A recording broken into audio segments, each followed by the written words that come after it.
Assalamualaikum warahmatullahi wabarakatuh. Waalaikumsalam. Innal hamdalillah nahmaduhu wa nasta'inuhu wa nastaghfiruh wa na'udzu billahi min shururi anfusina wa min sayyiati a'malina may yahdihillahu fala mudhillalah wa may yudlil fala hadiyalah. Asyhadu an la ilaha illallah wa asyhadu anna Muhammadar Rasulullah. Subhanaka la ilma lana illa ma 'allamtana innaka antal azizul hakim.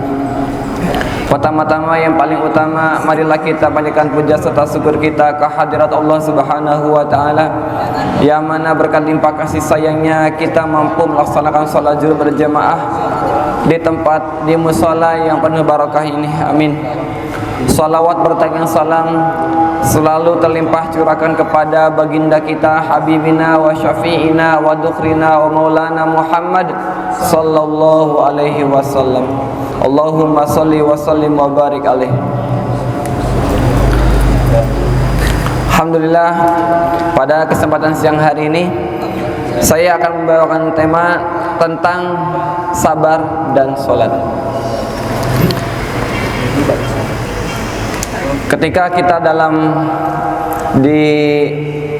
diuji dengan segala macam kesedihan, ketakutan, dalam surat Al-Baqarah ayat 156 sudah dijelaskan bahwasanya setiap yang berbunyi a'udzubillahi minasyaitonirrajim bismillahirrahmanirrahim wala nabluwannakum bisyai'im minal khaufi wal ju' wa naqsi minal amwali wal anfusi was samarat wa basyiris sabirin, yang artinya adalah Allah akan menguji kita dengan wala nabluwannakum bisyai'im minal khauf, dengan ketakutan wa naqsi minal amwal, kemudian dengan kekurangan harta,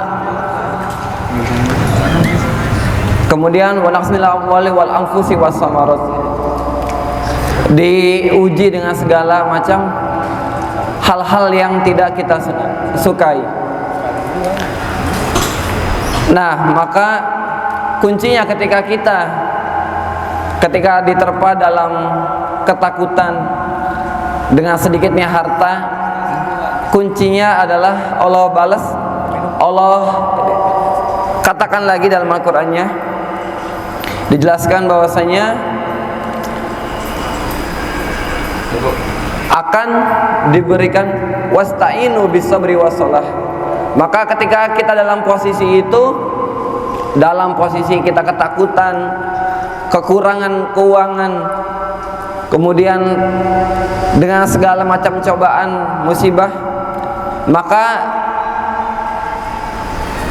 keywordnya atau kuncinya adalah dengan wasta'inu bisabri wassalah, dengan selalu menegakkan salat dan sabar. Nah, kalau kita mintanya sama Allah, itu adalah memberi solusi tanpa masalah. Ya, sebaik-baiknya pertolongan itu semuanya dari Allah, bukan dari syaitan ataupun makhluk lainnya. Maka ketika kita dalam posisi yang tidak dienakan, ya, entah kita kekurangan keuangan, entah kita diberi sakit, diberi segala macam cobaan, maka Allah jelaskan bahwasanya adalah kuncinya adalah untuk bersolat dan perbanyak untuk bersabar. Wabasyiris sabirin, dan beritahukanlah berita bahagia untuk orang-orang yang bersabar. Seperti halnya dikisahkan dalam Al-Quran, kisahnya itu adalah kisah dari Nabi Ayub alaihi salam, di mana beliau ini adalah seorang dermawan, kaya raya, kebunnya banyak, hartanya melimpah. hartanya melimpah, istrinya solehah, anak-anaknya banyak, hidupnya makmur, sejahtera. Walaupun diberkahi dengan segala macam kekayaan, kemudahan, tidak membuat Nabi Ayub menjadi orang yang sombong. Sehingga iri hatilah setan ini. Setan datang memberi cobaan. Di dalam riwayatnya itu dijelaskan bahwasanya setan mengadu kepada iblis, dan iblis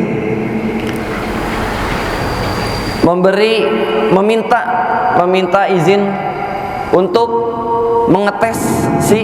mengetes Nabi Ayub. Dalam riwayat dijelaskan bahwasanya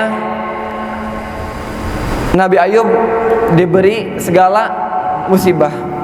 Yang pertama, anak-anaknya yang 12 orang ini terbakar. Jadi rumahnya dibakar, anaknya meninggal. Kemudian ladang sawahnya, kebun-kebunnya dibakar habis. Kekayaannya kini menghilang. Kekayaannya sudah ditarik.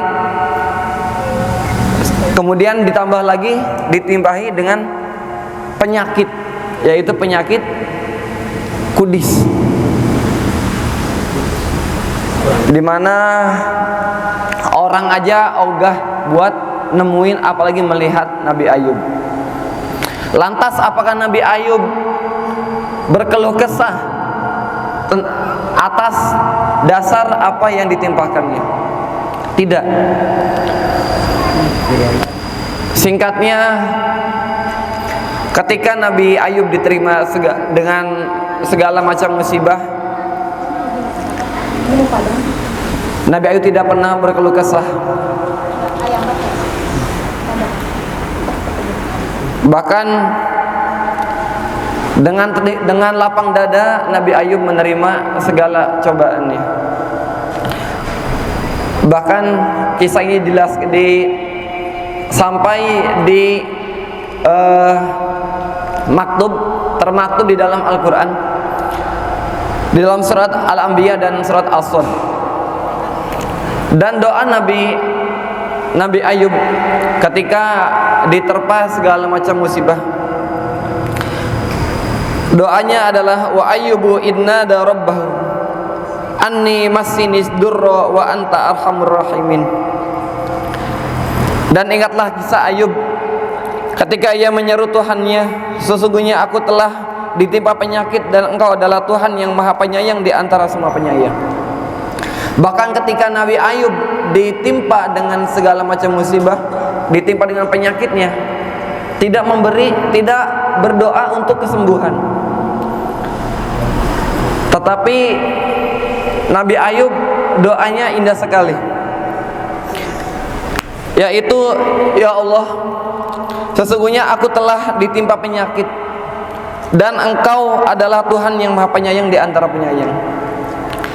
Di saat Nabi Ayub diuji, Nabi Ayub masih mengingat Allah. Dia malah memberi sanjungan kepada Allah. Karena biasanya ada orang orang kita ini ketika ditimpa musibah, ngomongnya udah banyak macam-macamnya. Ada yang bilang Allah itu nggak adil, Allah itu gini, Allah itu gini. Nah, padahal kalau kita membaca kembali, membaca Al-Quran, membaca tafsirnya, ya, kita bisa berkaca kepada para Rasul dan Nabinya ketika diuji dengan segala macam hal-hal yang tidak mengenakan, hal-hal yang dirasa kita dirugikan.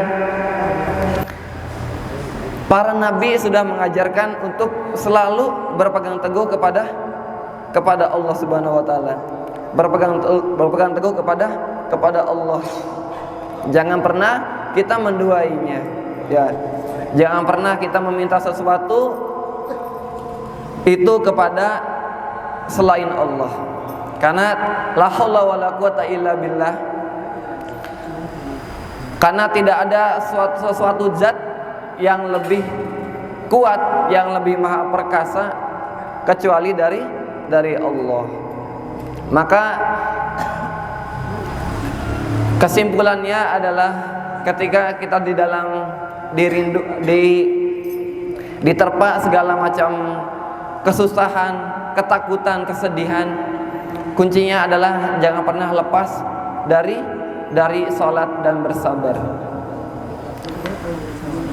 Tapi bagaimana dengan orang-orang yang tidak pernah melakukan sholat tetapi dilimpahi dengan segala kekayaan dan keistimewaan? Nah, biasanya orang yang nggak pernah ibadah kemudian diberikan segala macam kekayaan dan keistimewaan, hati-hati, khawatirnya di situ ada istidraj. Istidraj adalah kita diberi segala keistimewaan, kita nggak sholat, kita nggak sedekah, tapi rezeki kita lancar terus. Nah, hati-hati, ada yang namanya istidraj. Barangkali ketika Allah berikan kemudahan, kelancaran, rezeki, kelimpahan rezeki, ternyata itu adalah untuk membuat kita lalai, ya, sehingga kita tidak mengingat apa yang sudah Allah beri. Itu adalah semua dari Allah, adalah titipan.